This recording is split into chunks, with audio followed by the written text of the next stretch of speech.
Hi all, another video just going over a Wiley Plus assignment.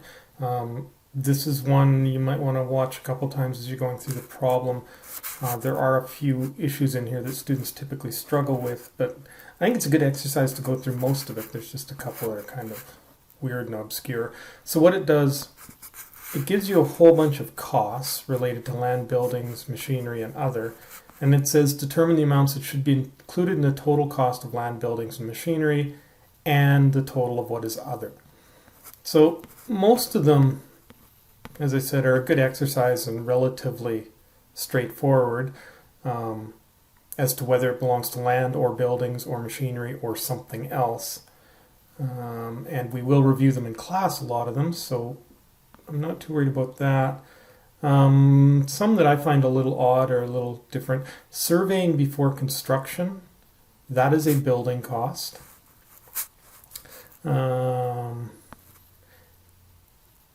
Excavation before construction for basement and foundation is a building cost. The machinery purchased is a really weird one.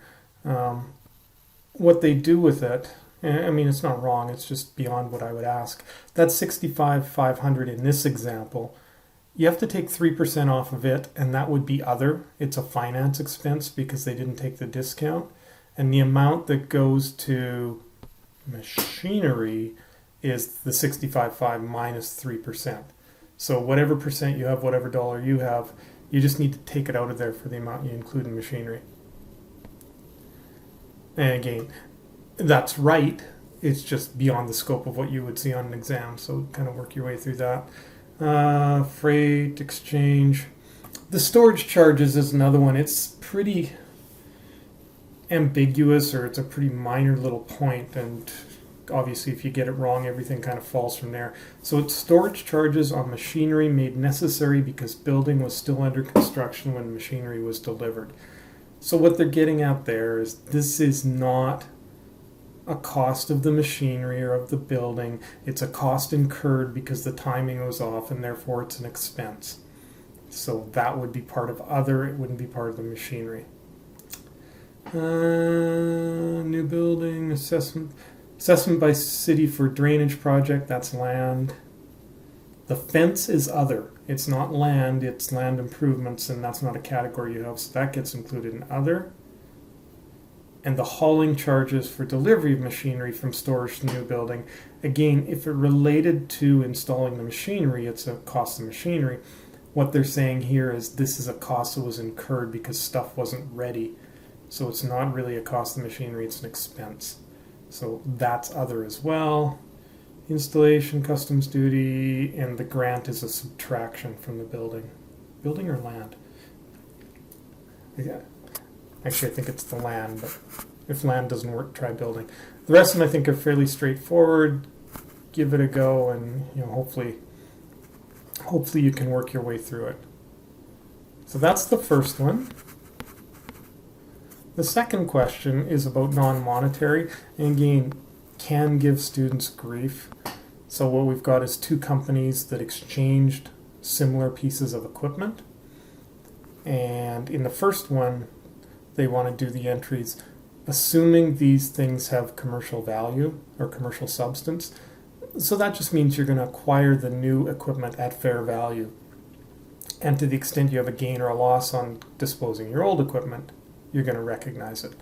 You will notice in this that the fair value to each party is the same. So Wild Horse's equipment was worth $20,500 and they paid $2,900 in cash. So $20,500 of equipment plus $2,900 cash equals the $23,400 the Novak's equipment is worth. Again, you're going to have different numbers. So first things first on these entries, always get rid of the old asset at whatever it's on your books for. Deal with the cash. You either have $2,900 cash in or out, and then record the new equipment at its fair value. And in these two, you're going to end up with a gain or a loss. Okay? Part B says, let's assume it doesn't have commercial substance. So all that means is I can't record a gain. So similarly, I need to get the old equipment off my books, so the cost and accumulated depreciation that exist. I need to look after the cash, the 2,900 in or out. Now this is where it's different. On Wild Horse's side, they're going to record the new equipment at whatever you need to balance the entry at this point in time. They should have a gain. Right? In the first example, they had a gain, but they can't record the gain. So he just recorded it, basically whatever the book value is to make this balance. And then when you do NOVACs, they have to record a loss. So when you go through and do the calculation, you will have the loss. I believe it'll be the same entry as the first part. Okay, if that makes sense. So that's just conservative accounting. If it's non-monetary and doesn't have commercial substance, sorry for all the terminology, you cannot record a gain, but you always have to record a loss. Okay, so yeah, I think that's it. Just take your time, walk through it. Again, a lot of the entries in these transactions should be straightforward, and you really should get in the habit of get the old asset off your books, set it's whatever it's on your books for, deal with the cash, and you've got 3/4 of the marks. And then, if you get a little mixed up on the gains or the loss or the fair values, at least you're going to get most of the marks from the question. So hopefully that helps. Good luck. Talk to you later. Send me any questions you have.